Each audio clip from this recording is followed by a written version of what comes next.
Добрый день. Начнем работу нашего. Good morning. Well, let's start our panel discussion. The plenary session is just over.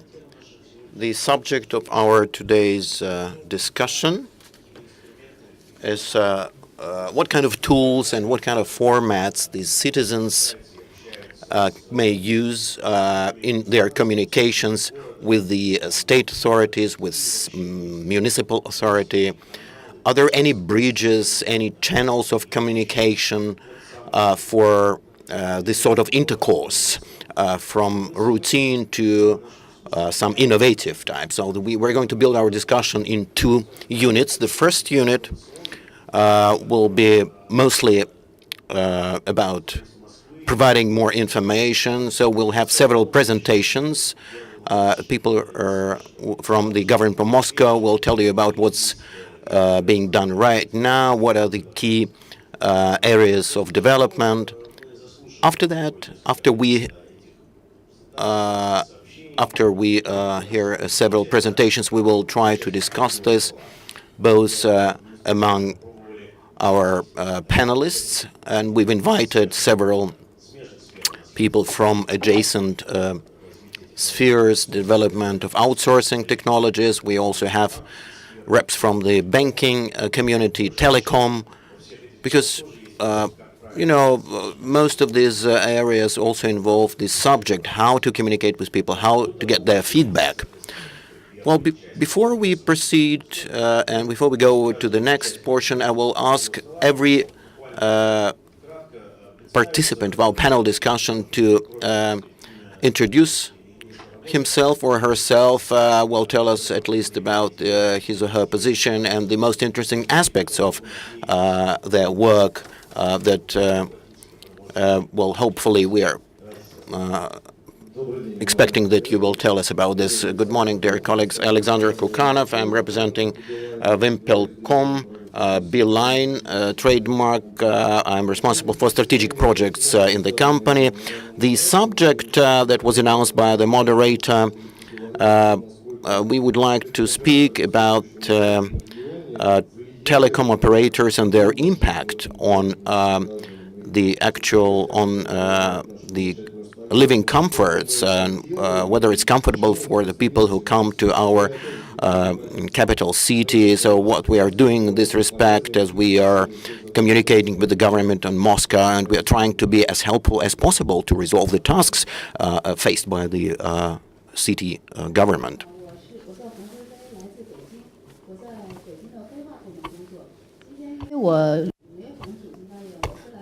I work in the Beijing city administration. My name is Feng Fei. I have come here to learn from you, and hopefully I will have a chance to tell you about what is being done in Beijing. Anastasia Rakova, Mayor's office, we are going to tell you about what we are doing at our venues, and we would like to see the feedback and the reaction of the people who are here among the audience. Valentin Morozov, Sberbank of Russia. I'm really interested to hear about the experience of the government of Moscow, how they are trying to involve people from alienation to cooperation, and how the outsourcing technologies are applied to our employees. There are certain tools to influence these employees. Well, of course, the government do have such tools. So I would like to hear what Anastasia will tell us about this, so probably we'll use it in our work. Good morning, Alexander Malikov, Vitalogia, the pioneer of outsourcing in Russia. Valentin said that he has certain tools to influence his employees. We've done a joint project with Sberbank where we invited the people expressing their goodwill, and we didn't have any chance to influence them. So our sphere of business, we are trying to organize the work of such people, so we are trying to switch over from alienation to cooperation. So that's the subject for today's discussion. Thank you very much. So let's start then. I think, Anastasia, you will be the first. Please tell us what you're actually doing in this area. So good morning. Let me continue the discussion that we started yesterday, how a citizen can be involved in the city management. If yesterday we focused on how different groups can be involved in the management process, the professional groups, the groups that are formed to resolve certain problems.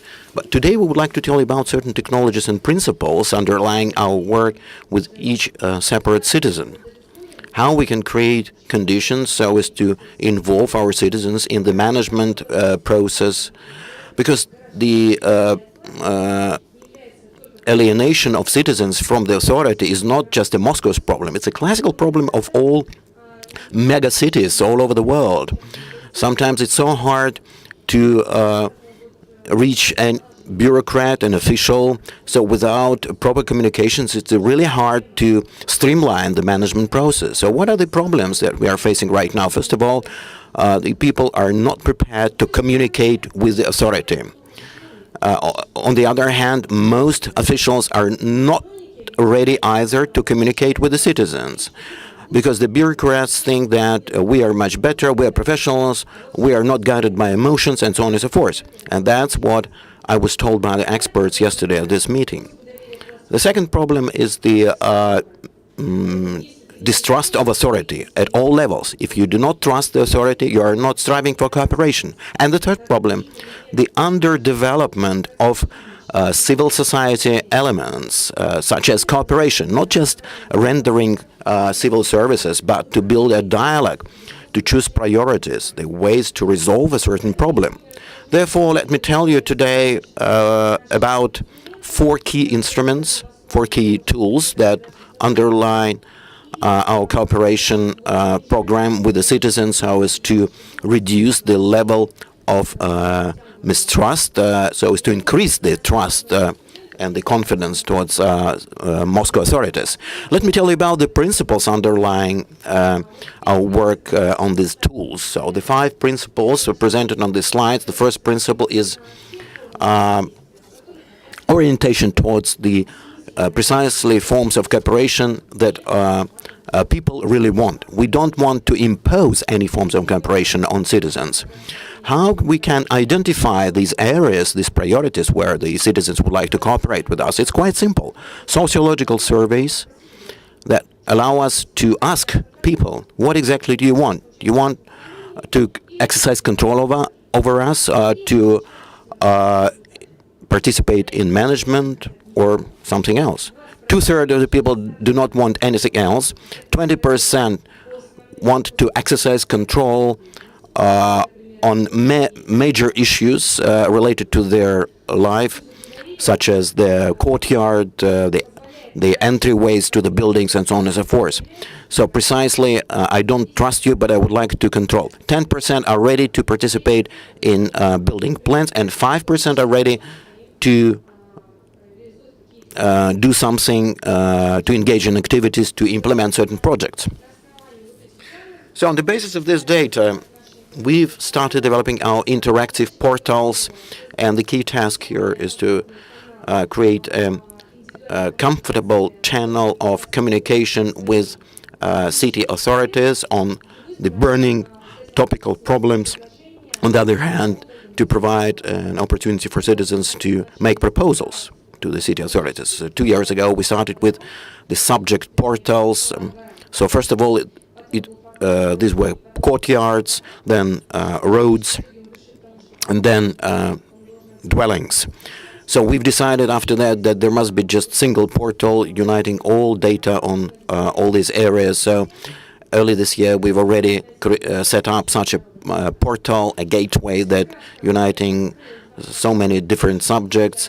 So we've revealed information on 61 objects of the city economy, with a turnover of 171 billion rubles, for 40,000 objects which are either a zone of regulation or under the control of the authorities. Well, actually, this is precisely the part where decisions are made on the location of certain objects. Well, of course, we've also thought about gathering complaints in electronic form. Well, in fact, there's nothing new about this. How we're trying to build trust between the citizens and the authorities. I think we can do this only when your problem has been resolved. So when we created such a portal, we've decided that we can realistically resolve this problem. So we decided if we manage to deal with at least 50% of all complaints, we are on the right way. And today I think we've got quite good results. About 60% of all problems and complaints are resolved, are dealt with. We have the time limit for considering such complaints, which is 4 days. And I think that's the result of a huge amount of work that helped us to achieve such good results. In the meantime, it's also important that all the complaints and the answers to these complaints are open, are available for the public. So the public control is another incentive, is an element of discipline for the officials. When a head of a department can send a document which is signed personally by him, even if it was prepared by a clerk, by his secretary, but it's hard to explain to people, for example, if unreliable information has been supplied, signed by Mr. Kapkov, for example. So I think these people are quite ambitious, though the control is quite accurate in this sense. So the general results presented here, we have 185 subscribers, 191 as of today. So we are exercise control over every fourth building. So we've managed to involve an entirely new category of people in this work, not those who have time to write letters to the mayor's office, but even busy people who did not have time prior to that, and because there were no other tools. Roughly, we receive about between 4,000 to 5,000 complaints per week, which is equal to the amount of paper complaints. So it's not an auxiliary tool, but it's a full-fledged system that covers 50% of all complaints that are made in the city today. So you see the total volume of complaints in electronic format is already exceeds 3 times the paper amount about the work of managerial organizations, management organizations. So we are trying to use these state-of-the-art technologies that reduce the time needed for a person to write an application. So these are just the minimum tools. So of course, what a citizen should have, he must have an internet access. He doesn't need to send any papers. Also, there are mobile applications on mobile phones. Also, they can scan or photograph such complaints and send us this information. So we are trying to do this in an available format, different kind of charts, graphs, and so on and so forth. That's the third principle. The fourth principle, personal contact to an official, no personal contact. Our task is to minimize such contacts. So I think this key area is the state municipal services, which always connected with mistrust. On the other hand, the officials say people do not understand, that do not behave properly, so they cannot do this because we have procedures, we have rules. So of course they are right in a certain way, but when we listen to people, people say, where do you get these officials from? They are the same representatives of our society. There's also fruitful ground for corruption, or people's thoughts about corruption at least. Also, it's quite hard to ensure a uniform standard for everyone and the acceptable level of comfort for everyone. And of course, the costs involved related to people's visits to such places. So anywhere where it's possible to implement such electronic services, we do this on a large scale. First of all, we are trying to convert to electronic format not just some applications, not some letters, because sometimes a person has to attach a scan of a certain document. You don't have to do anything else. So today, 54 different types of services have been converted to e-format. For example, benefits to children. I see quite many young people here. You can really use this tool. 14 types of benefits for children. You don't have to go anywhere. You don't have to visit the offices. Just scan the document, attach it to the your file, to your application, and that's it. And then we can download the rest from our internal database. So that's our key task. Overall, we have 103 services today, and we have 1.5 million subscribers, 3 million services that have been converted into e-format. But that's just the beginning.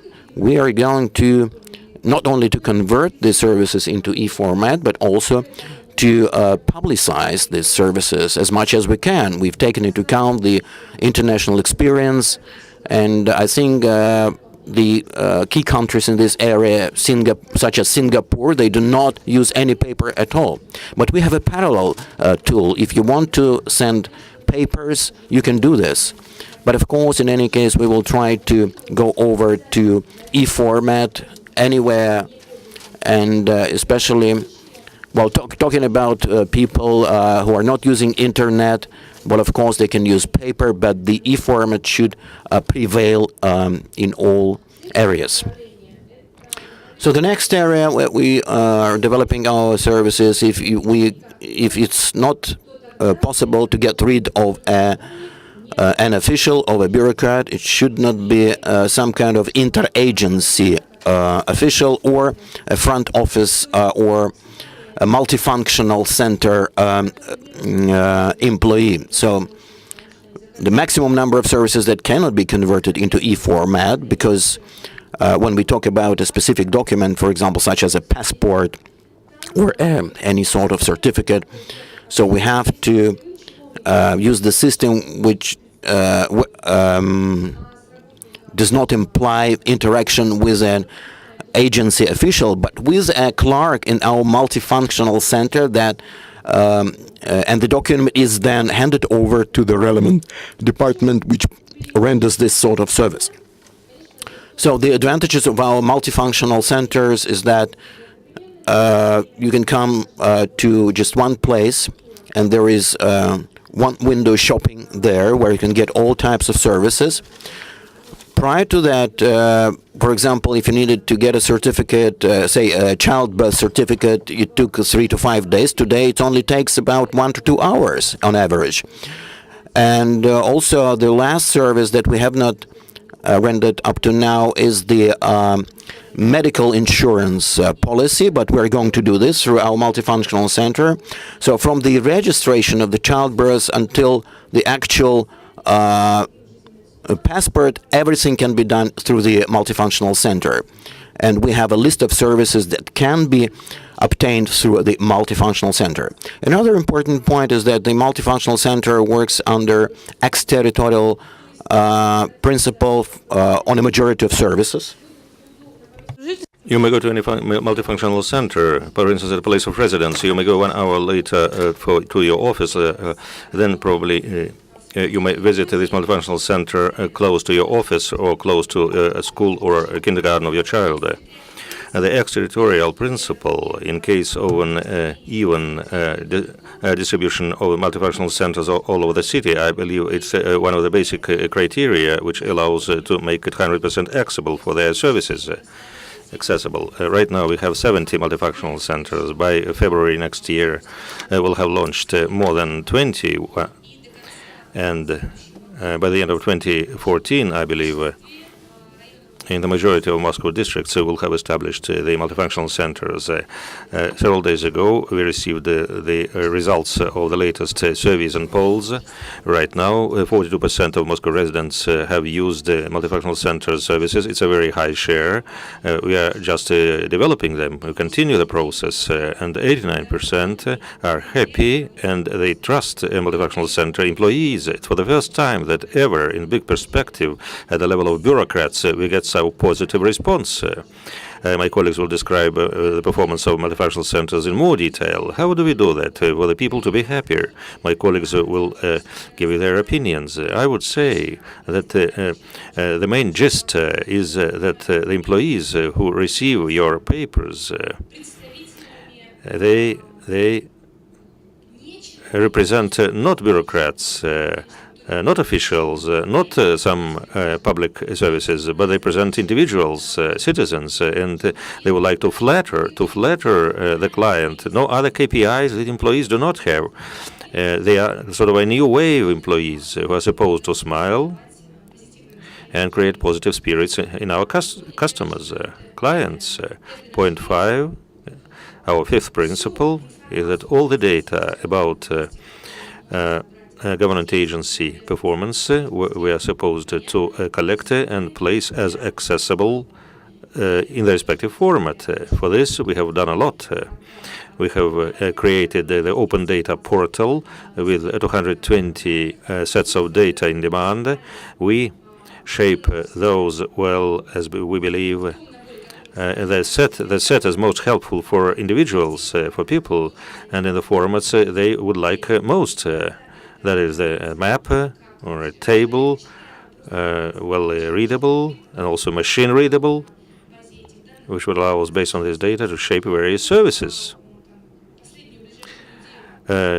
Well, during the last week, we opened up 2 more data sets about all winter skating rings and skiing traces, whether there are cloakrooms where it's possible to take to lease skates and so on.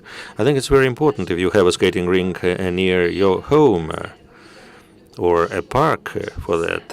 By this year end, we'll have established more than a dozen of such data sets, exclusive things like curling paths in Moscow. Well, I could not even imagine that in the past. I think our people will have a better rest now. I think my colleagues will give you more detail about that.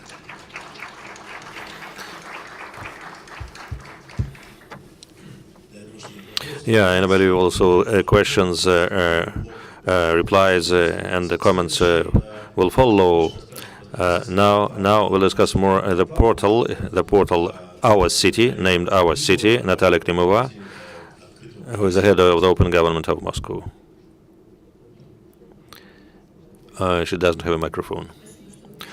Thank you, dear colleagues. Thank you indeed that you're attending this roundtable, which is, I think, one of the most interesting at this forum because it describes our projects. The first portal is Our City. Ours is an interactive service between the Moscow government and the community. Let's see how it works. I have a problem in my entrance. It's a broken post box. The newspapers disappear from it. But I know how to crack it, this problem. I take several photos, pictures. I go to the respective website on my mobile phone. I put in my address, my pictures. I upload, and my message goes. The postal address is mentioned there, the street, all that, and a response follows. We have just received your message. It's my PC. It takes 8 days to rectify the problem.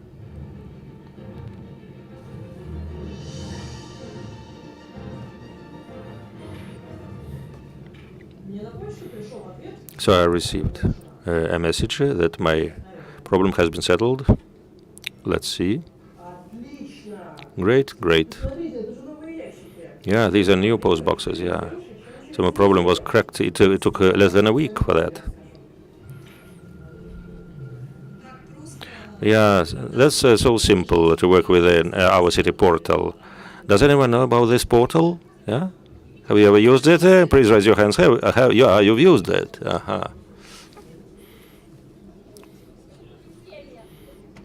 Yeah, it's impressive.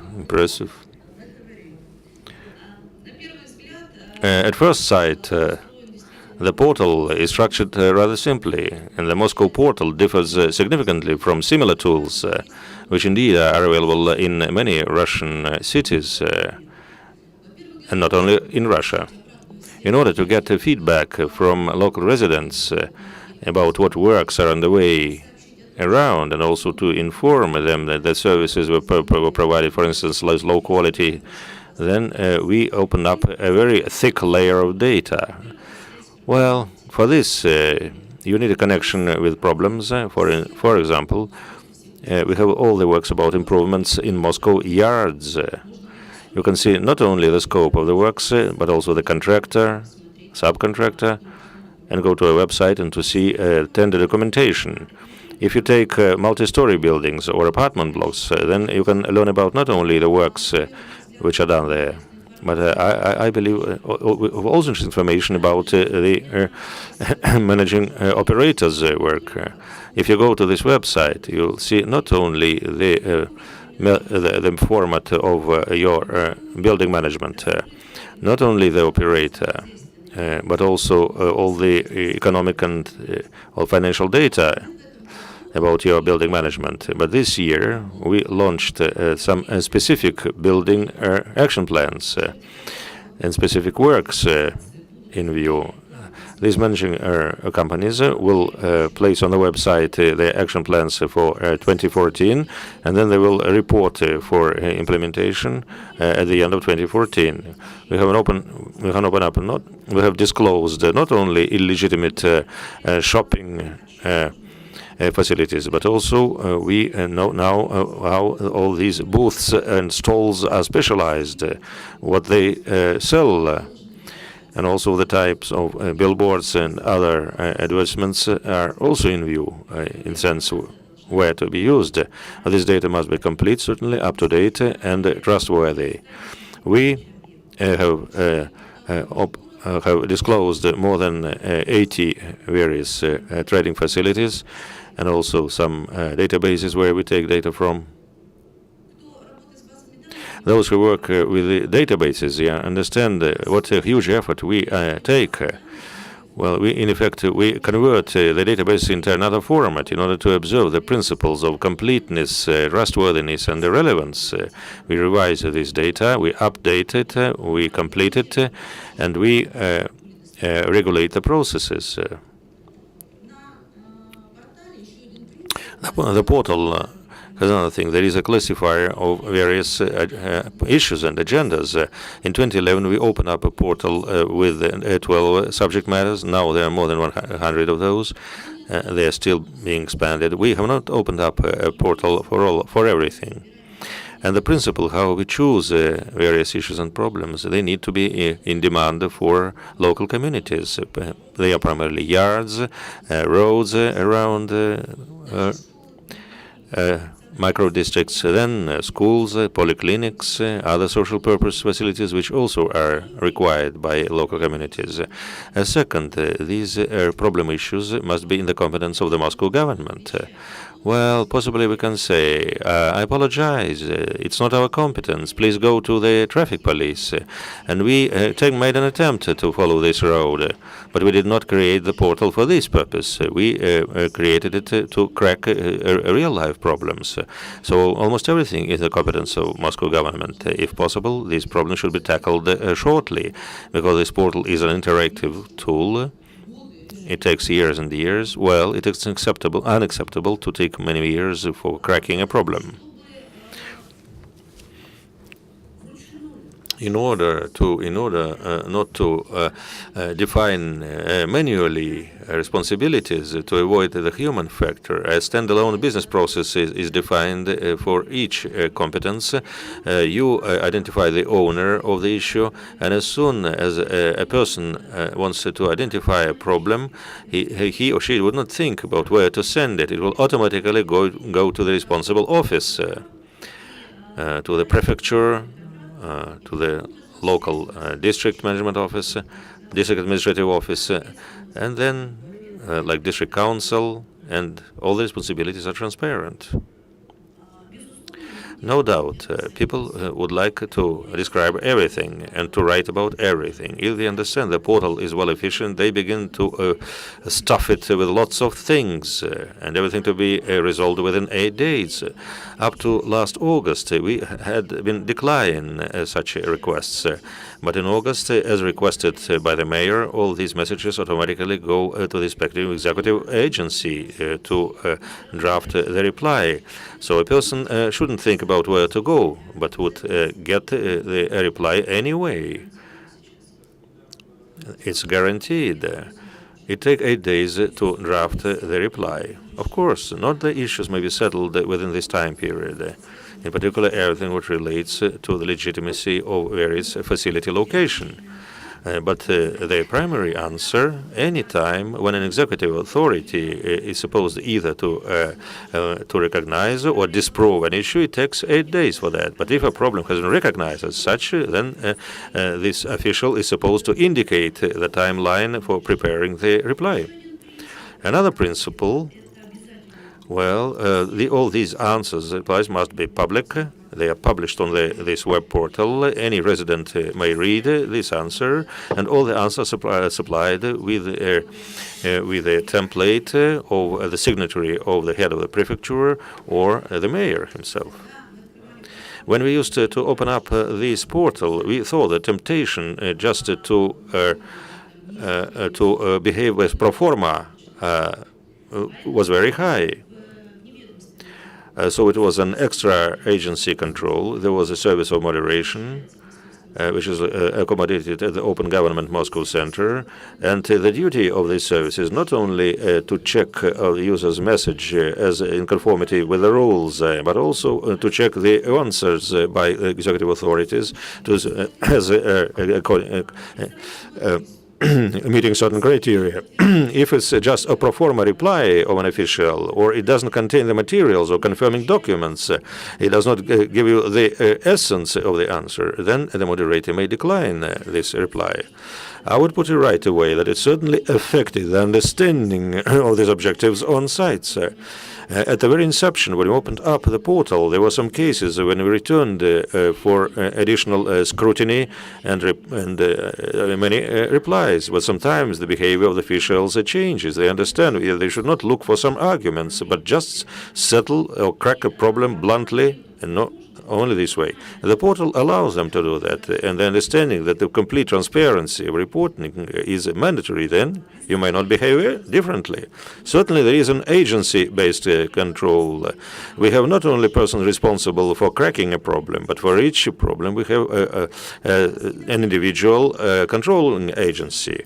Fairly recently we implemented a functionality for a confirmation of a problem applied for and as settled. And the resident would provide evidence later that he or she agrees that a problem has been settled properly. But if the resident is not happy, then a control agency steps in. These processes are also well described, and there is no manual entry of data or a human factor as a negative phenomenon. But the second time, controls intervene when even the first message by the user is disproved by the answer of the official. There is no problem, he may say. In this case, the agency of controls would confirm that there is no problem indeed, or takes on this problem for further monitoring and brings it through to the logical settlement. Various measures might be taken, like penalties, administrative sanctions, early contract termination, and so on. Indeed, we would sincerely like that proactive and non-indifferent people would have in abundance in our city. Fairly recently, we began to draw volunteers so that they would monitor the works the officials have reported on their web portal as done, but for some reasons confirmation has not been provided to the resident, or the resident has not confirmed that. Right now, we would like to draw these volunteers to monitor district yards improvements, and this work is supposed to show again that this portal is a tool which does not allow you to work in the old style. You need to not only change approaches to performance, but also to change mentality. To conclude, I'd like to show you this excellent picture, because this portal is not just a tool of communication with the community. This iceberg shows that we have the subwater part is large, sometimes at the top. It's a good feedback for our residents and also an engineering tool for many management processes. We revise our processes inside our system. These are long chains of bureaucrats, and we also verify lacunas or blank holes in the current legislation. So this portal is not just a prognostic tool. It's more than a tool of feedback. Thank you.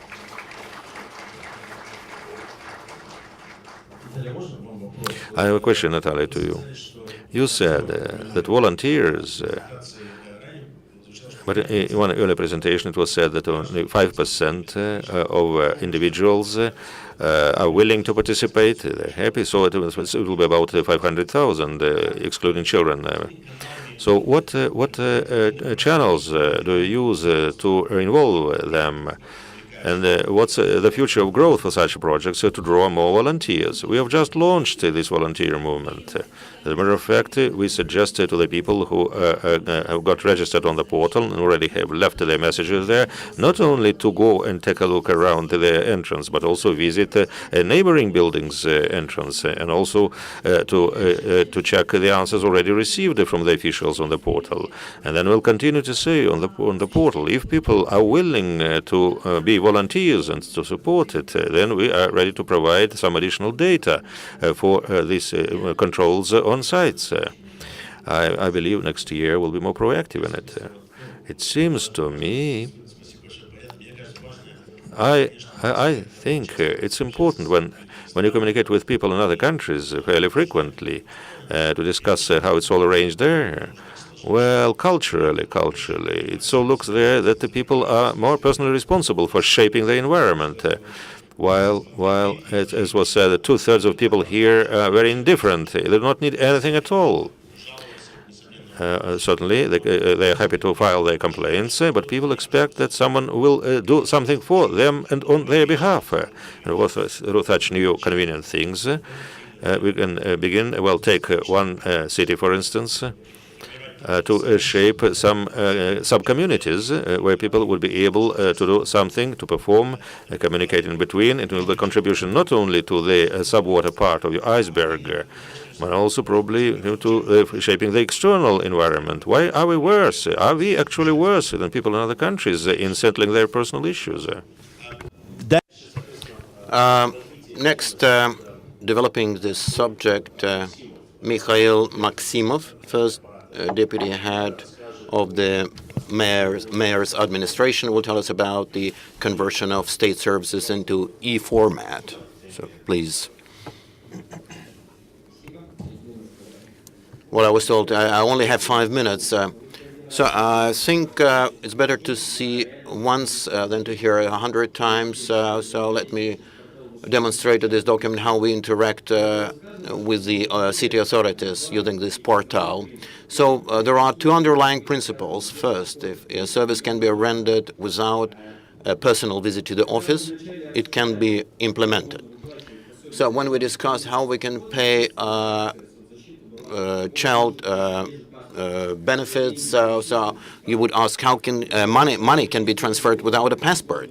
But even if such complicated services, if these bodies now decided that they can do this for Muscovites, so you can get your money without even visiting any office. So you have to log in at this portal, register your personal account there. So that's what it looks like, this website. So I entered I'm already registered. So we only need your SNILS, the standard number, for us to recognize you. So as soon as we have your SNILS number, I know exactly that you are a Muscovite, that you have just had a newborn child. So when you apply to us for certain services, I can double-check this using this portal. Well, of course, there is no system, but the relevant business authority can make a decision on the basis of this data to make payments. But we haven't seen you, so how we can make a decision without even seeing you? Anyway, when you go to the bank, when this money are credited into your account, you have to produce your passport anyway to the bank operator.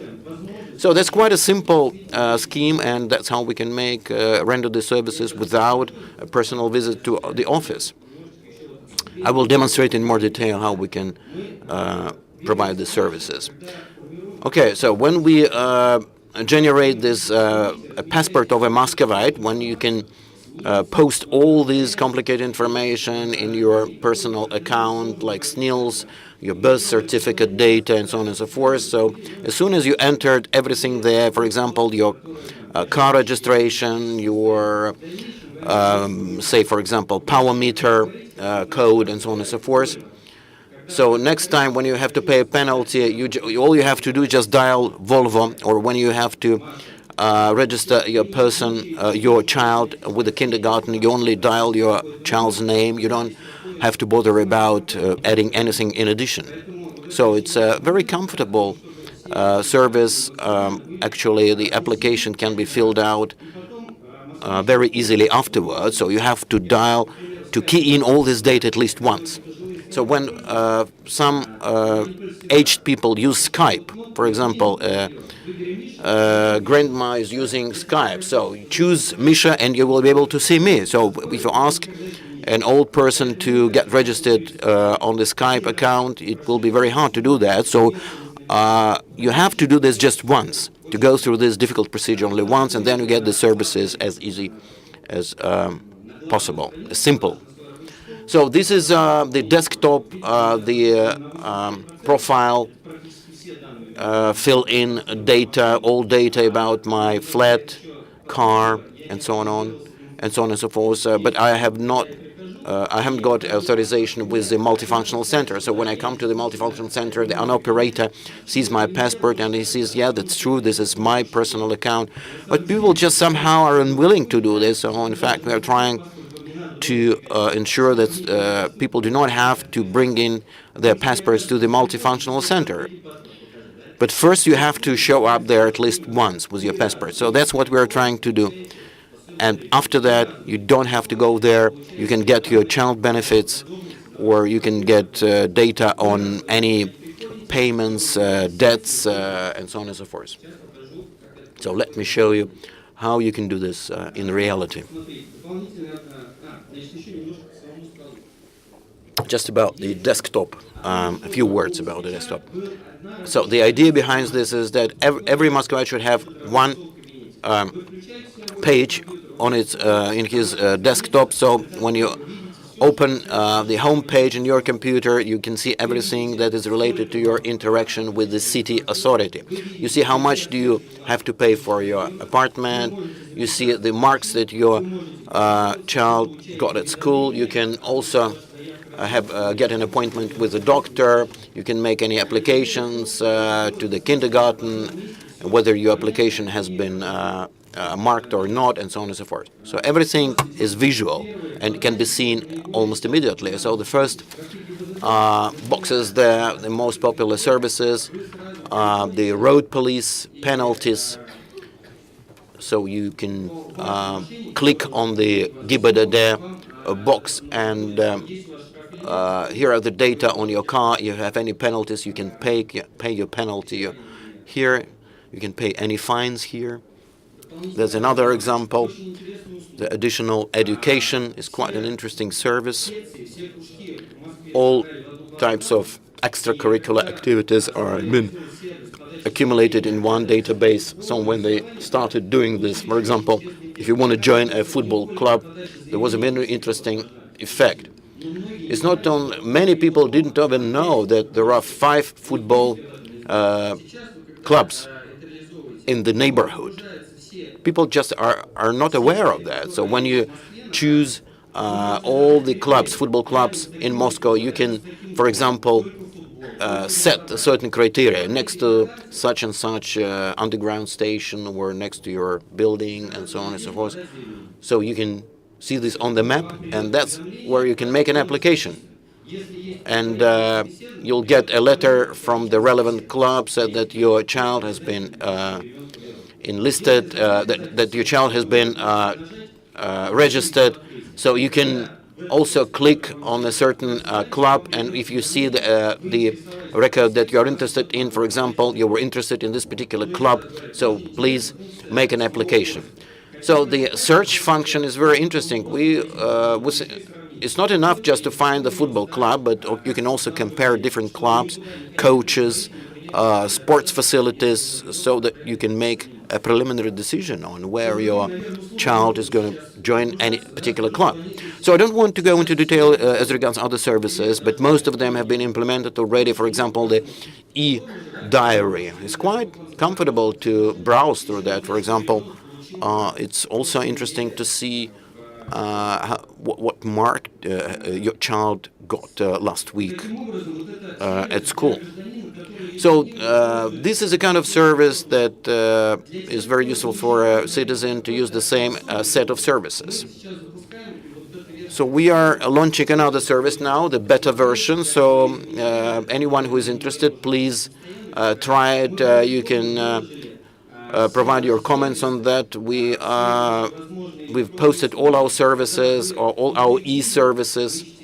When, for example, you're looking for a club, a sports club, or anything related to your apartment, you can choose that as well. So you can find the information you're interested in, or you can make an application to a certain service. So that's probably all I wanted to tell you within 5 minutes. Now, can you tell us, please, how fast is it? How many subscribers? What is the frequency of usage with these subscribers for this electronic basis? At what rate the Muscovites learn about this? Well, as I always say, that the signage on the shop can be put only once, but you have to promote this, of course. Now that this service is ready, we see that the number of subscribers is growing at a fast rate. We have nearly 2 million. It's not 1.5 million. And when we opened this club subscription service, 300,000 applications are made every year before the 1st of September. In September, so the first time the service was launched, every third Muscovite actually used these portal services. And so when it's a kind of a quality service, we believe that there are 15 million browsing opening of this page per month. So at least 10,000 people per day. So I think it's going to be probably 500,000 now per month, per day. Thank you very much. I think this expertise is quite interesting. All other cities and regions will learn from that. So when you're going to roll it over well, I can tell you that what we implemented in Moscow so far, no regions have done this. Let me tell you about the legal entities, by the way. No other city can boast of such a service, but because we provide such services for legal entities to get a planning permission, for example. Registration with schools and kindergartens is implemented in electronic form, which ensures transparency of the service, because people used to have mistrust of such services. There were thousands upon thousands of people who were queuing up to get their kids registered. And now we do not have this problem anymore. The principles are quite clear, and we are launching in the nearest, in the next few days, there will be a simplified procedure for kindergarten registration, and people will be more confident that this is a more just and more. This is a fair procedure. Also, the marriage certificate, the marriage registration date can also be chosen 6 months before. Anyone who wants, please go ahead. The next subject is Evgeny Kozlov, head of the Department for Administration Processes. Can you tell us, please, about the open data? Good afternoon, dear colleagues. Let's continue to talk about these beautiful things. We have a niche project, the open data portal, so the first portal in Russia. So just a few words about ourselves and results of our project. So I would like to offer you some interesting things apart from figures. So we are trying to be as helpful to citizens and as to the developers of the software and applications that must be also helpful and useful to our citizens. We not only gather data, but we also listen to our users. So this slide shows that we've generated over 50 sets of data owing to the inquiries from citizens. For example, a list of gasoline stations selling low-quality fuel. We've done this. Also, the car wash facilities in some garages. We've also done this list. It also appeared that there is no list of public toilets or restrooms in Moscow. We've done this as well. So the next point, since we've gone through, we are just going through the first year of our existence, I think it would be interesting where people could spend their holidays in the summer. So for the first time ever, we've done this. We've got together all places for summer recreation, all summer recreation facilities for Muscovites. So those who have seen that will probably appreciate this site. So we believe that the city should be comfortable for everyone. So for the first time ever, we've gathered information about the availability of services for disabled citizens. So currently you can see statistics how much we have already posted.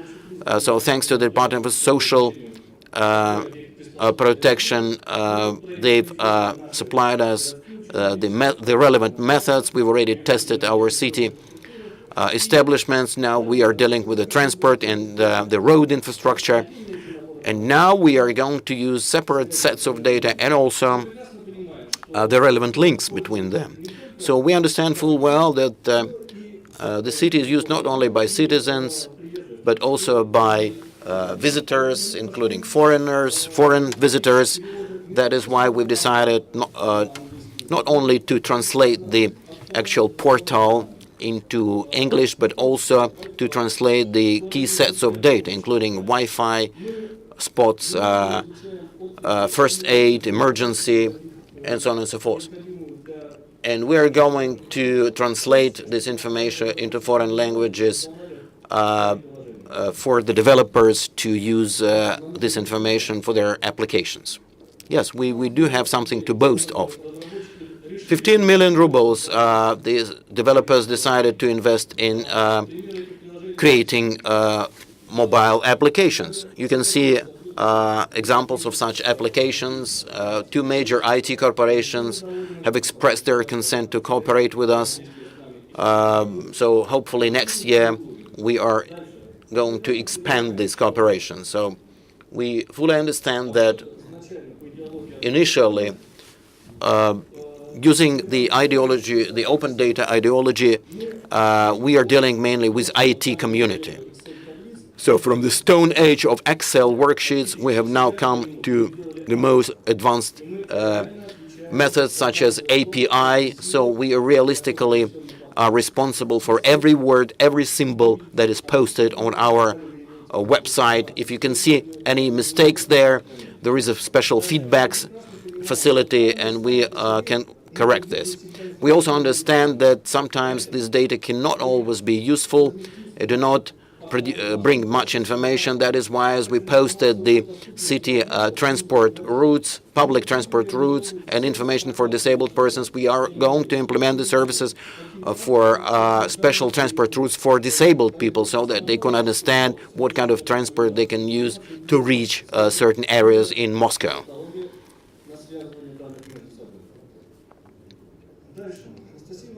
Anastasia has already mentioned earlier that we are getting ready quite seriously to ensure a comfortable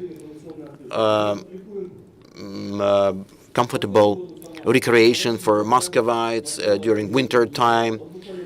So there is much information, for example, about Christmas fairs, trade spots, and trade venues. And we have I can swear I'll eat my socks if we do not open this portal, the list of all trade fairs by 20th of December. And in the spring, we'll show who exactly can have used the portal, the open data portal. Thank you. Thank you. Thank you very much. The next speaker, the next subject is a multifunctional center, precisely. The new multifunctional centers for interaction. Elena Kromo will tell us about this project. Dear colleagues, let's get back to services.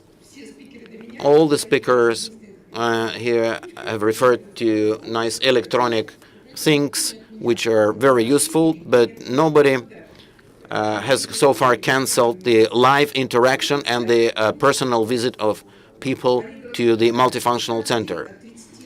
Every day, 30 to 40,000 people visit physically our multifunctional centers to get their services. Well, of course, it's not the only, it's not an exclusive way to get these sort of services, but this is a really exclusive way in terms of relation towards these services. Well, of course, it's a kind of evolution for the development of services. We were looking for the most optimal, the best ways to render such services, and I think in the nearest future, it will be 100% of people. Now we have 70 centers, 3,000 people are servicing citizens. So the question is why there was such a boom, a revolution of multifunctional centers. At a certain point in time, we realized that that's a real tool to shorten the distance between the authorities and the citizens. And it works. It builds trust among the authorities and people. And it's a kind of a mission that we have to implement. For many years, we have not done this, and now we are doing this using the 3 pillars. The first pillar is the range of services. First of all, there's one button, yeah? You were referring to it. But sometimes you have to come to a certain place. People want to see that you are being serviced, that you get a service from a friendly person. So the reliance on services, that's also important. So it's quite a simple example, the list of the schedule of center work, of opening hours. So it's I think it's quite useful as well. So we've decided to meet people's demands halfway, and we have to be available at all times. Beginning next year, realistically, we're going to be available. So we're going to be open 12 hours per day. This is just an example of how we are moving towards people's requirements, people's demands, rather than making people adapt to our needs. So it's a state. It's the authority with a human face. That's what we call. So we are sending a signal to everyone that we welcome everyone. The geographical location, transport, accessibility, navigation facilities, so on and so forth. Assistance at the entryway that meet people now and help you to find the right service. And also, we also use high-tech facilities every day. Between 2,000 to 3,000 people making use of this option. So that option is called Choose Your Own Multifunctional Center.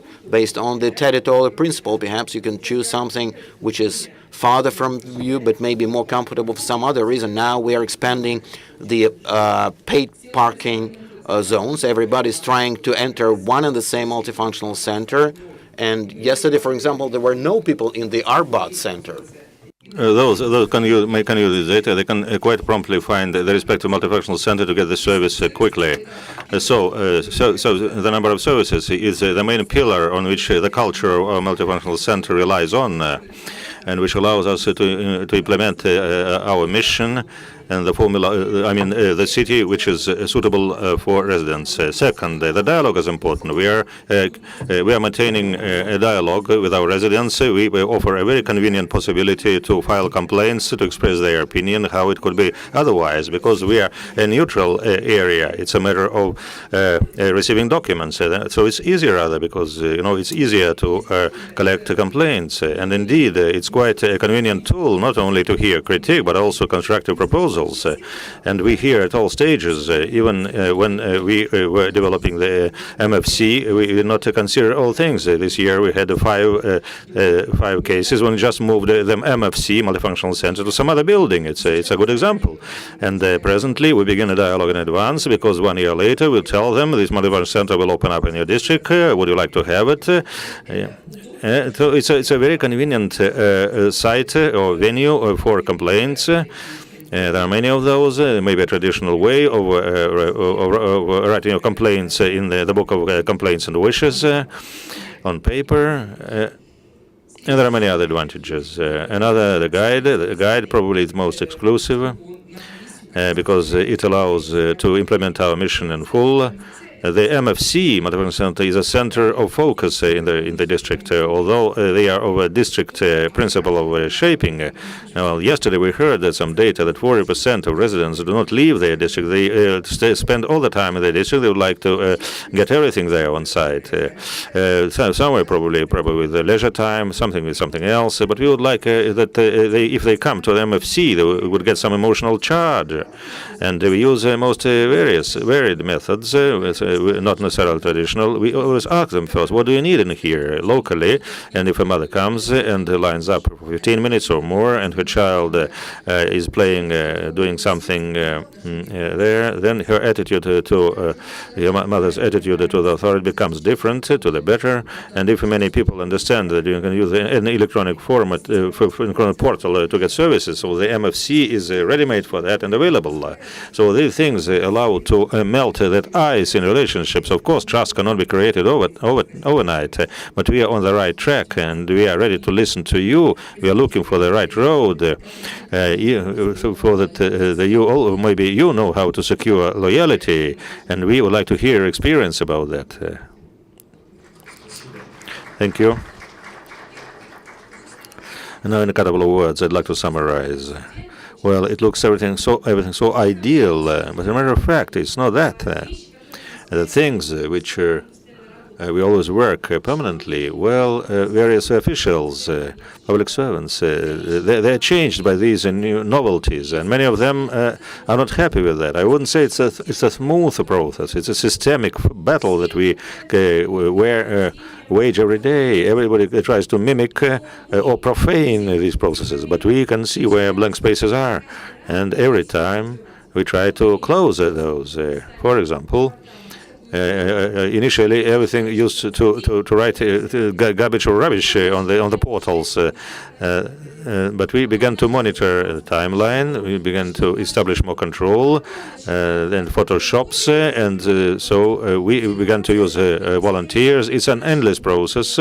It's our internal battle for improved quality of our performance. On one hand, on the other hand, we do not always know about what our residents want. But if we have not guessed the wishes of our residents, then of course, then we failed. It means, and we have redo everything. So we would like to proceed the same way. It's an ongoing, growing model. We becoming stronger, smarter, and improve our tools. They are not ideal, and they are not final. It's an endless process of management. Thank you. I have a question. Alexander, first to you. Anastasia has just said first they begin to do something the residents didn't want to have, and then they have to change their work and style. What actually do residents would like to have from local authorities? Thank you. Well, we do not work with queries or questions, but in your question, you put to one of the speakers, you asked about the something about crowdsourcing or community, but crowdsourcing is just a technology. There are many modern technologies or procedures, but you would like to have a proactive community. The portals are fantastic. I admire those. I admire. We can boast of those. They are unique services done with love and for humans. Now only little thing remains: people to operate these portals. I've just made some notes about what should be done. Now, a proactive community. It's a virtual company. It's a cloud enterprise, a community of people who are brought together for cracking problems or fulfilling objectives before the government, the state. Sometimes it's a delegating responsibility. You just tell us and we'll do it for you. Sometimes maybe objectives which are unresolvable for you, so it's not clear how to do that. And then suddenly this cloud of brain appears, or gray matter. People with most varied knowledge you may not have in your team at all, and they can suggest you how to do that. How can we win over the trust of these people? How to do it that they get confidence in the tool they can use? Hopefully Valentin will tell you later how they did it in Sberbank. Well, I can take the model of Sberbank and tell you how we did it. While shooting in the foot repeatedly and getting some negative experience in the course of the work. No crowdsourcing, no technology, no procedure would help resolve everything overnight. There is no magic stick that would help you raise some community to help you. It's a fruitful work. It's a series of projects, initiatives, after which one you have to do not that much PR or the outcomes of the work, but other PR amid the people who have shown them their best foot forward in there. So you may have a person, and neighbors and acquaintances. This person may have suggested to you, and now he can use that. And you suddenly get an agent of influence who will do it on your behalf. There will be 100% trust in him. He will describe his own performance. He will be not just your ally. He will become your free advertisement who will go everywhere. These people are proactive. They can brainwash everybody around, and they can say they have done that personally. Now about motivation. Indeed, people have lots of skepsis. They spend their time available helping with no known outcome. And I also have that idea inside me that I tell you that story, and then they will certainly spoil the sport later. These people should be drawn to monitoring, saying, you have suggested it, we are beginning to do that. Not necessarily we'll do it how you would like it. Take a look how we do that, or participate us in this work. Another important point, like it was in Sberbank, during the first project, Sberbank spent on drawing people into the projects as much as dozens times more than on arranging projects themselves for the people to come, to get registered, and to work on these crowd projects. So probably after 2 or 3 projects, Mr. Gref, president, said no bonus, no prize. We'll just we allow. It's the largest bank of Russia, Sberbank. No one has a free opportunity for that, and we allow you to do that, but we will not pay for that. Can you believe that the people who were in the projects appeared later? They were dozens times more than in the paid projects. We used to purchase the audience because people began to believe in as a valid tool that may help Sberbank. And there is also some skepsis. There was an interesting statement here. Currently, well, using these portals, they're not the people who write letters to editorial boards, but they are contemporary young people who like to use the internet services and technologies. They are very busy. They are successful in life, and they wouldn't like to bother about. But when they can see this valid and efficient mechanism, they are impressed. For instance, we have now a project with Azbuka Vkusa. It's an elite food store chain. And then we thought they would tell us what to change in the store. Yeah, and they regard us as a bumpkin, and they don't have respect for us. But surprisingly, they generate data, ideas, proposals, comments, for many-fold more than the Sberbank customers or employees of other corporations. They are busy, they are successful, they are creative, they are well-doing, with high income, they have a good brain, and when they really need it, and they begin to work, and if you follow some of the recommendations, they are even more happier. To conclude, I would say everything is changing, including the attitudes by humans to what's around them. You might notice that you buy things differently now in stores. You plan differently now your trips and travel. You are more guided by not by a student coming up and to set up my computer. Now you rather invite professionals. You take very helpful data from the internet quite quickly. So our life is changing, including the humans. If you do not involve them in the current process, they'll begin to build a parallel process. They will build some services for themselves. And it will be very hard to draw them back to this portal, saying that it will help you. It will be very hard. That is it with me. And I have only a small question. In the videotape, there was there were keys hanging in the end. Interestingly, how did those people get those keys who are supposed to use them?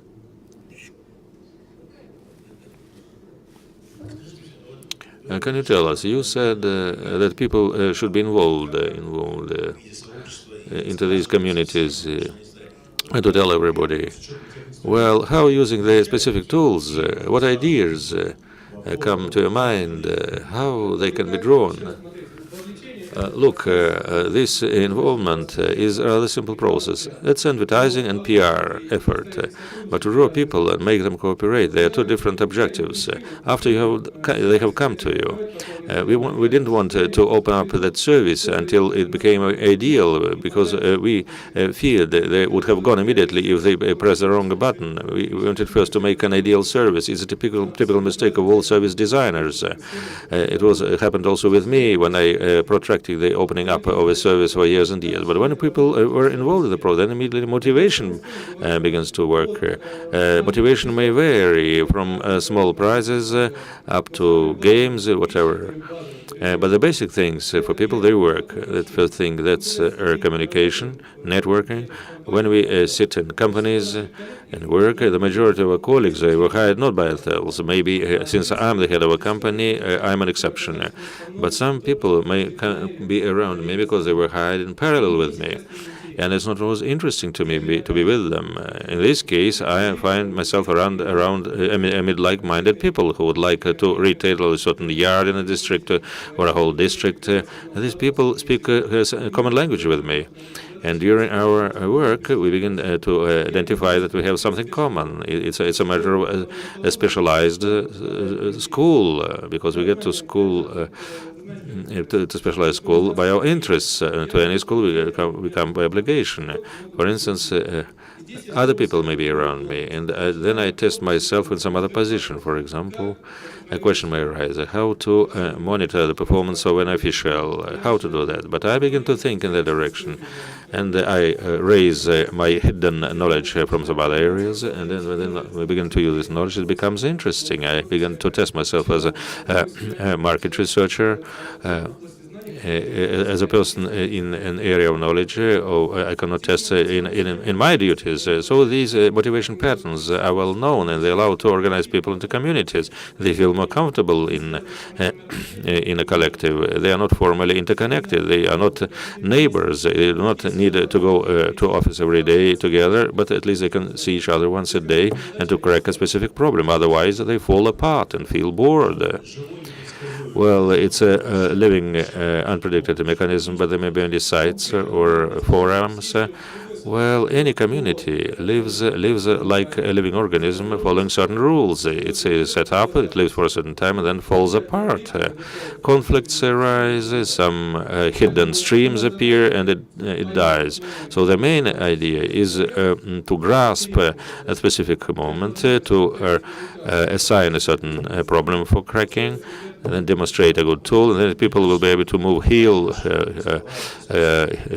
mountains, I think the very title of round table implied the cooperation between the authorities and individuals is very important in a long-term perspective, particularly between citizens. And as you say, this community that may be shaped, it's sort of horizontal communication. Horizontal communication is not advanced here, but this approach gives us high potential. Valentin, we discussed here multifunctional centers. You can see it's a modern, good format. Understandably, there is hardware and software.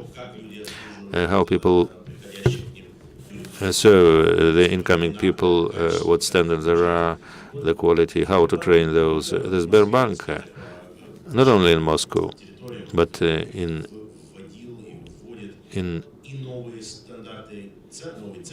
the regions, they set up their branches and replicate sort of the service standards.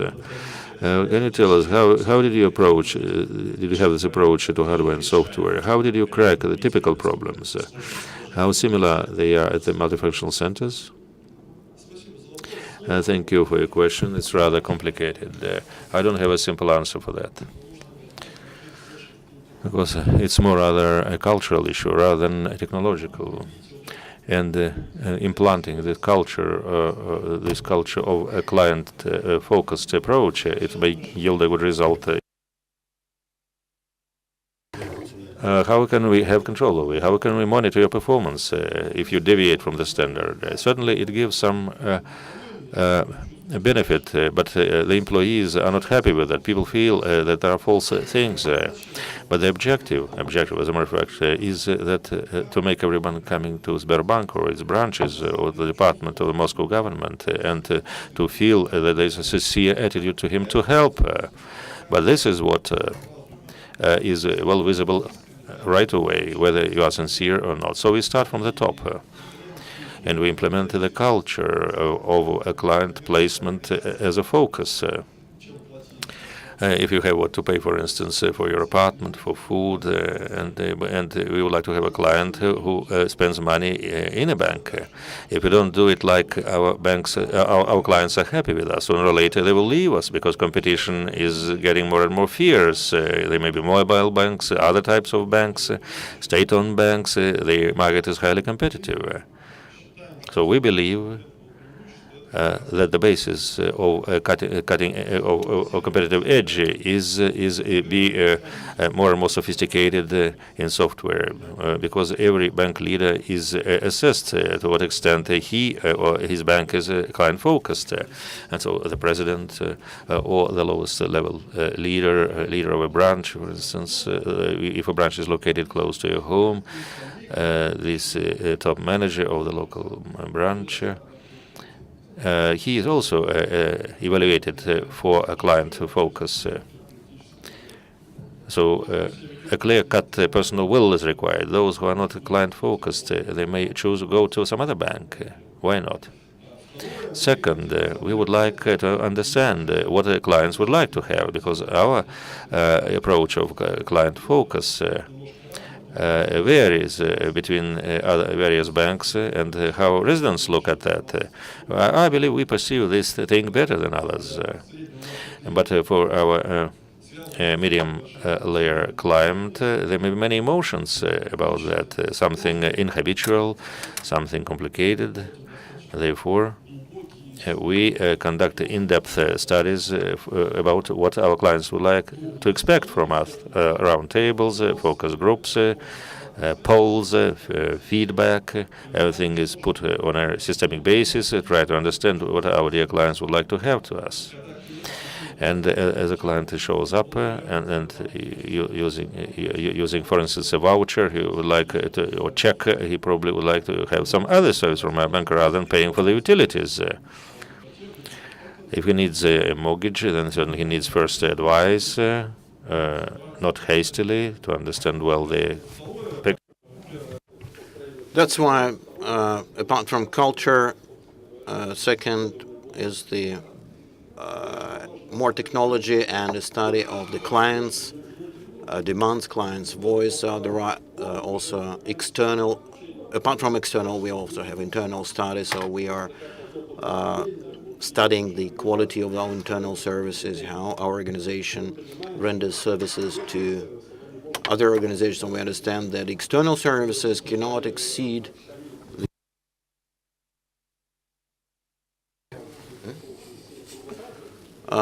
so I think you would hardly smile at your client when you meet a client if you are not expecting such services. So that's why I think this is talking about the services that you will never be able to see should be made as pleasant and as comfortable as possible. This is just my thoughts out loud, but in fact, this is a combination of culture, technology, in efficiency indicators, performance indicators. Are there any mechanisms, by the way, to exchange expertise or proliferation of the relevant practices? Perhaps there are 20 other centers that are going to be opened in the next few months. There are 90 centers like this in Moscow. How they can use your practices. Any system works in accordance with standards. So we've launched the system in compliance with the standards and improving the standards. But of course, the standards are far from the ideal, and most people do not know how to work in the right way. So when we involve the people from multifunctional centers in this work, and we create the relevant conditions for them so that they could comply with these high standards, I think that's going to be the key. In order to do that, we need to organize outsourcing, crowdsourcing venues, but well, possibly people should have a chance to not just for the virtual meeting, but for physical meetings with the managers. We have the so-called VSP Leaders Club. It's a kind of an expert community with managers from different places, and they got together in this club and discuss different problems and what they can do to resolve the problems. And it's also important for the people to understand what they are not doing in the right way. So you understand that if there is a certain culture, there is a certain professional association, and among heads of multifunctional centers, if they have a certain opinion, if they are of the opinion that this can be done differently, well, it means that this experience can be used by other people. And it's a good signal that you can change something in your system. Thank you very much. It was quite interesting. I think the subject of horizontal interaction is quite important. Well, as far as I remember, we have a lively discussion. I would like to recommend that the government of Moscow use Sberbank's experience, because Sberbank is not afraid to resolve some tasks that seem to be unresolved, outstanding issues. For example, about queuing. Now there are no queues in Sberbank, and there might be an illusion that there were no queues in Sberbank. No, they did have this problem, so it's quite an interesting problem. So when you enter Sberbank offices, outlets, you can see how they deal with this problem. Anastasia also mentioned an interesting problem that officials trying to imitate, to adapt to certain services. If you offer as an interesting way to fight certain ways, they will resist, because that's a human nature. When you invent something, they can also invent something in response. And I think citizens should be involved in this process, understanding them that this is a common problem. For example, with Photoshop. I looked at the Photoshop results done by the officials, and I think that the ways that they do is quite interesting. So you can involve people in this process by means of different games, but I think people will be much more interested if they can see that you can grab somebody by hand. I have a question to Alexander. Now tell me, Alexander, today we've spoken already about the use of different technologies, digital technologies. and the websites. Do you see any opportunities today? And perhaps looking into the future, do you see what key technological trends you can see in these technologies that can be used by Moscow to further develop, to promote the services? In what directions and what areas do you see? Yeah. Thank you for the question. Just a brief comment about the focus on client. I'll tell you about the experience that we've introduced in our company.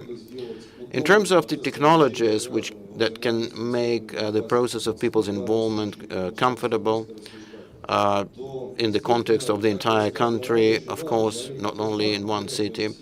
Well, of course, it's important to say that if, for example, a citizen has a desire to use some kind of service, and if, for example, he had some negative experience, he will hardly get back to this page, even if he tried to do something. And I think in this case, he's not concerned so much about uploading a photo on the portal or some minor problem.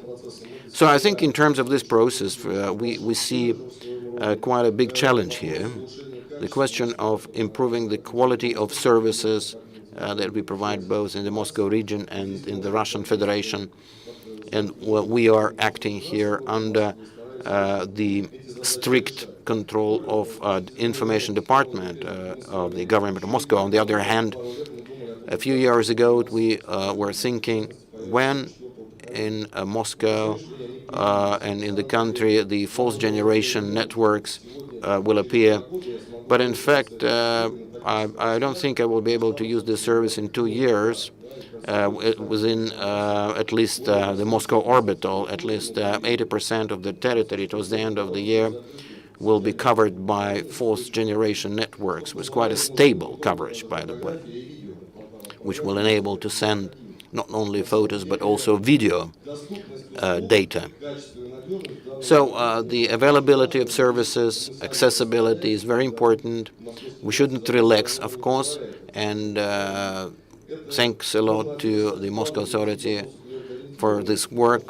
Now we can talk about the client, focus on client. So what you were saying about the multifunctional center is quite close to us, because just a week ago we declared our strategy, a new strategy, which we started to implement this year, and it's going to be valid for at least the next 3 years. We've started the process of measuring up the client satisfaction at every point where they have to get in touch with our company. First of all, in the offices, which can be compared to multifunctional centers, and also in any other places where the subscribers get in touch with our company. We use the MPS index. Well, probably in Sberbank they know about this. It's a similar technology. So realistically, we do have now such certain tools in our company. It's not only Moscow, which is a mono brand, but also the entire country, where there are thousands upon thousands of mono brand outlets. So we get comments from the users when they get in touch with us. So using the big data technology, for example, they were talking a lot about this. And we started implementing this in our company as well, first of all, to manage the client base. But we can now generate reports that allow us to react to certain initiatives that we started to promote in certain points. So we are ready to share our experience and to demonstrate how it works from the viewpoint of the system interface. So we are quite open in this sense to the Moscow government, ready to tell you about everything. So for the convenience of our users, Muscovites, well, of course, we are really very much interested in getting as many proposals as possible that can be used in our networks. And I think we are not unique in this sense, because the focus on client, work for client, it's a tribute, it's a credit for success. So I think we are moving along this direction. So technologically, we are ready to accept certain things already, accept certain tasks that will improve the quality of our interaction with citizens. There was a presentation on open data that can be used for these applications. Can you, well, probably are you already pushing the community, the programmers, to look for this data? People can look for everything themselves, or do you promote the use of this application? Well, of course, we do push and we do something about this, locally at least. But let me tell you, in connection with this, the cell operators in Moscow, in the Moscow region, have unique databases about the subscribers, about the users, about their movements, of course, without revealing personal data. And of course, today, interacting with the information department, we're working on the question how this data can be processed in accordance with the approved algorithms, how they can be used to meet the needs of the Moscow city government. I don't know whether I have a right to tell you about this, but nevertheless, the work is underway, and hopefully, talking not only about our company and the department, I'm talking about the big three cell operators acting across the Moscow region.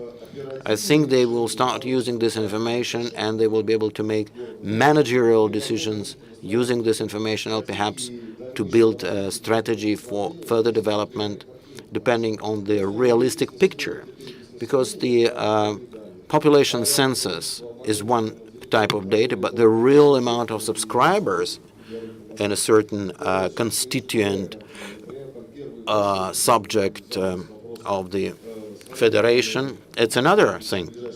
So we've compared data in different places, different districts, but when we looked at the data for our network, the number of subscribers in accordance with the algorithms, it turned out that there's 20% more. So it's quite a radical discrepancy between the official data and our data. So I think we have to take this into account. Thank you very much. A question to Ms. Van Fey. Can you tell me, please, you've heard now and yesterday quite many things about what Moscow is doing. Can you tell me, please, is anything done about this in Beijing, or maybe so far you have not done, but at least maybe you have plans to do something about this? Or maybe you can tell us about some new things, some potentially new developments that you can start doing in Beijing. I think that I've managed, well, I've listened to quite much interesting information. I think Moscow and Beijing, in many respects, are similar, because the state system has common historical roots. But there are certain issues, common issues facing us, especially those related to cooperation between citizens and authorities. These problems are quite topical, and what I would like to say that what I've heard here today, I've learned about very good and interesting methods. I will be able to learn about them on the website. Right now, the Chinese authorities face two important changes there, as they're going to switch over from management to providing services. I mean, the services related to satisfaction of citizens' needs and to increase the efficiency of such services. This is related to internet services and service centers.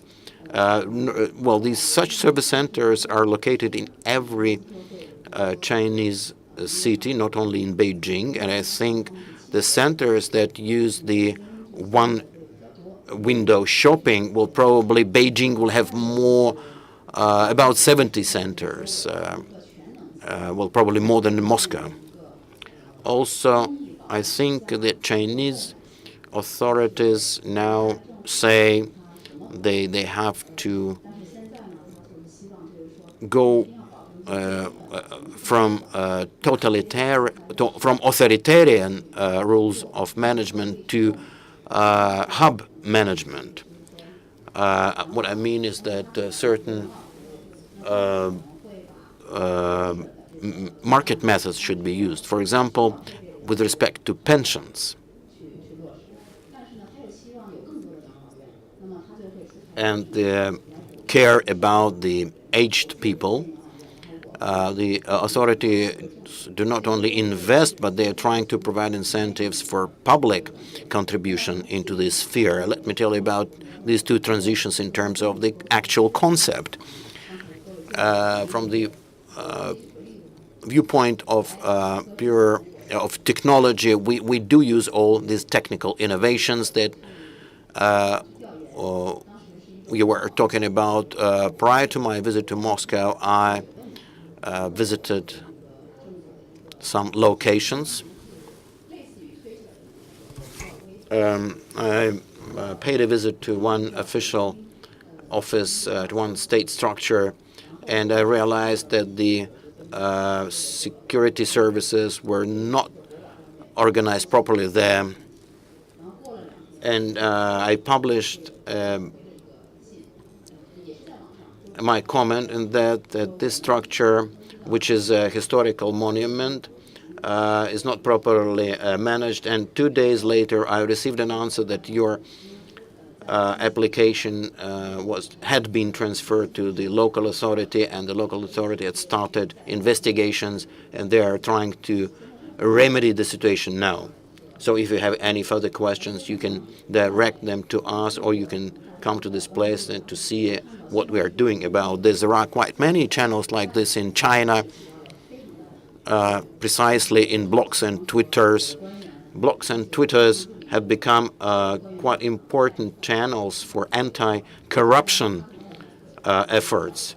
You know, probably heard when one famous Chinese official put a very expensive watch on his wrist, so the picture with this wrist was published in one of the blogs, and questions were asked that a person can hardly earn working 20 years to buy such a wristwatch.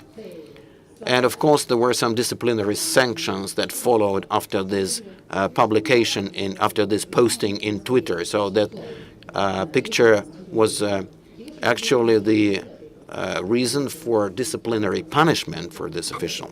And I can tell you that there are quite many examples like this. Apart from that, there is an official blog, Beijing 12345.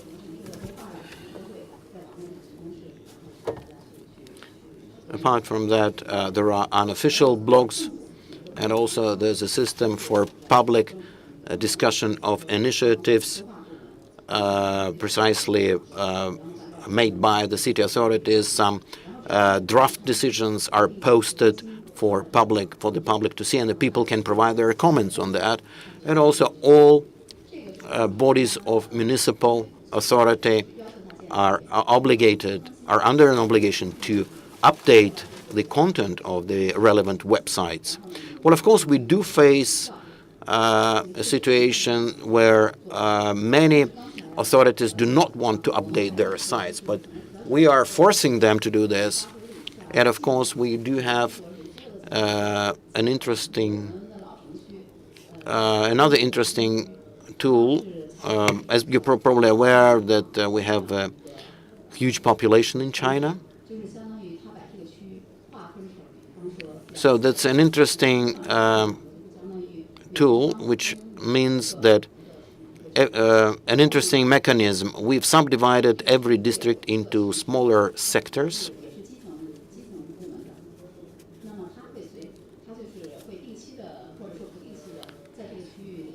And this, there are certain units like utilities directorates or ZECs in Moscow. So the citizens who live in the relevant sectors can look after the relevant unit. So, for example, if a bulb is broken, people can send the relevant message, can send a signal to the authority. They go to the precise unit, giving the application to the organization. And they crack all the problems fairly quickly. For example, as for waste or garbage, throwing pictures taken on mobile phones, and then this picture is sent to a coordinator at the local housing management office. You mentioned right now that too many people do not use the internet, so it's important to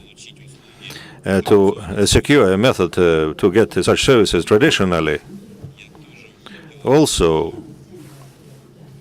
I have seen that all these sites that have been described today, they were set up by the Moscow government, while in Beijing the context is a bit different. We are behind Moscow in that sense. It's not all good, everything, with gathering and publishing the relevant data. Nor we have horizontal connections between the databases, and your passport number is not sufficient to gather the respective data about an individual. What our colleagues said. We make some effort in here, but you can imagine what huge work we need to do. As Anastasia said, not all the officials are ready to switch to new performance methods. It was also said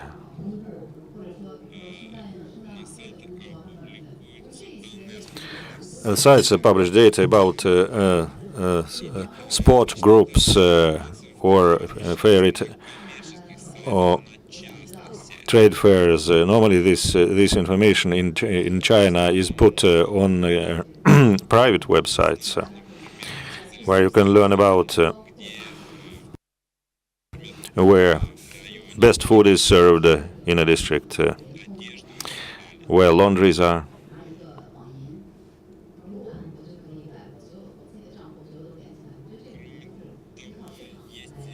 Also, there are some websites and individual accounts which are served at commercial websites. You're right when you say that apart from cooperation between the authorities and individuals, horizontal connections are important. We seek to involve in communication between the authorities and individuals. We try to shape intermediaries as NGOs to help individuals communicate with authorities. Right now, all the administrative agencies, bodies, and officials, public servants who work, civil servants who work in the city administration, they are sent for study tours to the reception service. And then people begin to understand, like points of first contact, they understand how to talk to people. Dear colleagues, we started a bit late and we are also finishing a bit late. So I would suggest to thank all the speakers about the Moscow government project, all the participants of the round table. Thank you.